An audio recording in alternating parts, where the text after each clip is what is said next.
If you've ever played the game Minecraft, you might know that there's two main game modes that people play. It's survival and then there's creative. In survival mode, you're dropped at a random point on a randomly generated map, and all you have to do is just do everything you can to survive. You have to gather materials, find food, find shelter, build shelter. But creative mode is very different. You don't have to worry about any of that. You don't have to worry about food, shelter. All you have to do is just create the best thing, the coolest thing you possibly can. You literally have everything you need at your disposal, so you can let your imagination run wild. You can do whatever you want. But this is not about Minecraft. You are, at any given point in your life, either surviving or creating. And understanding this is the difference between a life spent on autopilot and a life that is specifically designed for you, by you. And survival mode is a mode we've all been in at some point, specifically when we're younger. You're not really worried about thriving in the world. You're worried about just surviving. You're worried about what is in front of you right now. But when you're in survival mode, your reality becomes limited to your five senses. Yes, limited to your five senses. Because for a person that is capable of so much more, you're basically just wearing blinders. Your focus is extremely narrow on what's directly in front of you, what can immediately impact your well-being, but this blurs out any sort of long-term aspirations, and it suppresses a lot of your creative energy. And being in this state is exactly what makes you reactive to circumstances rather than proactive towards a long-term goal or vision. But what's funny, not really funny, but more sad, is that this state becomes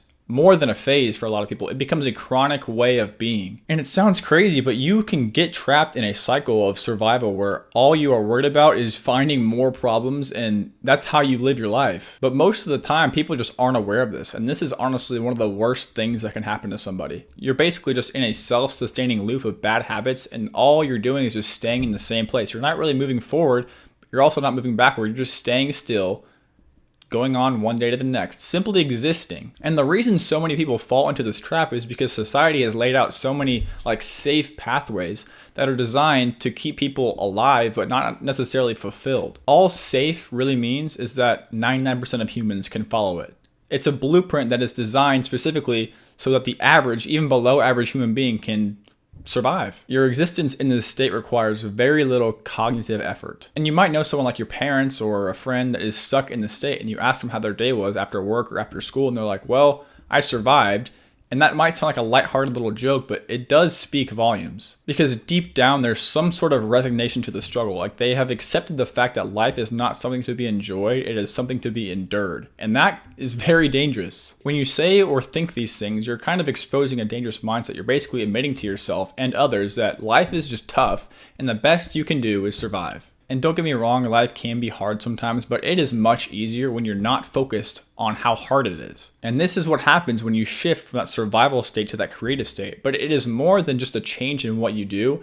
It is a complete 360, a fundamental shift in how you think. You are no longer reactive to circumstances. You are proactive towards a vision or a goal. You're the creator of your reality, and you are free to do whatever you want. You can live whatever life you choose. But the problem is there are just so many limiting beliefs that have been passed down from generation to generation, and it keeps people stuck in the state of survival, and they don't understand there's a different way. And our parents will see survival as the default state of existence because that's all they know. They were raised in different times with different struggles. And most of the time they're just concerned with the safety and stability of what they are doing. But in today's world where opportunity is literally everywhere, that is not the best mindset to have at all. The barriers that once restricted all of our lives are just collapsing right in front of our faces. The internet has opened up so many opportunities that it's not even funny. So it is your responsibility to break free from all these limiting beliefs and show everybody, maybe even your parents, what is actually possible. And I mean, I did all the right things when I was younger. I got good grades, I went to college, I got an internship or whatever.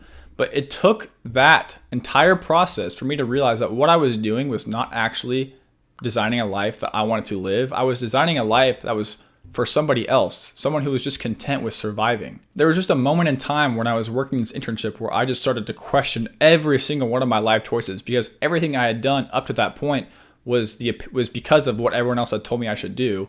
And I never really understood, I never really thought about what I actually wanted to do. All I had done is listen to my parents and grandparents about what I should do. But the thing is that they were raised in a time where scarcity and survival was just normal. And the opportunities to ascend beyond that state of survival were just kind of limited. The goal for them was to create a life that just had all the basic necessities: food, shelter, maybe some degree of comfort. And because of this background, the older generations will typically see the survival path or the safe path as not only a viable option, but the only option. And to them, the safe path is not a compromise. It is like a safety net. But today, this safety net can be more of a web than anything. It can be a trap that you fall into and it feels like it's impossible to get out of. But when you shift from that state of survival to creation, you need to expect resistance, especially from your parents and people that you love.